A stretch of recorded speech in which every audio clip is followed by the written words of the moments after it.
আবরার, খাবার খেতে আসো। না আম্মু, আমি খাবো না। এই তাড়াতাড়ি আসো, তুমি সকাল থেকে কিচ্ছু খাওনি। এখানে এসে বসো। আম্মু, আমার পেটটা ব্যথা করতেছে, আমি খেতে পারবো না। এই যে ফোনে কার্টুন দিচ্ছি, এবার খেতে আসো।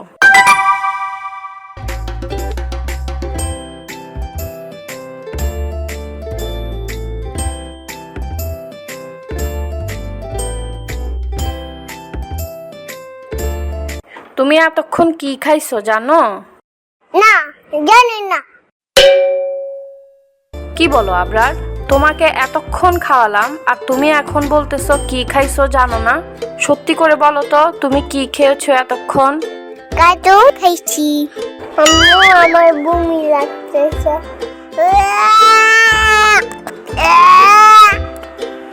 আম্মু, আমার খারাপ লাগছে।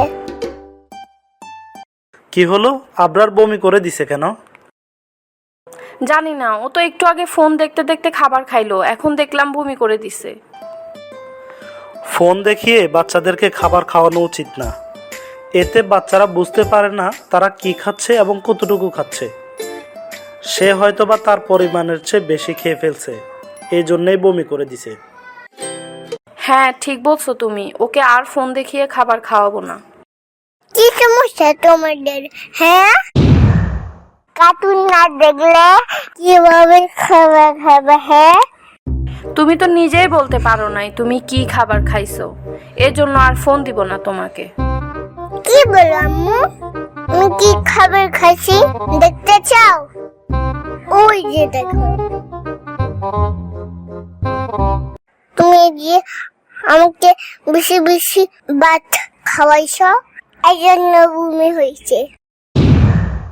তাই নাকি? আচ্ছা তুমি কি খেতে চাও? কি খাওয়ালে বমি হবে না? চিপস, চকলেট এগুলা খেতে মন চায়।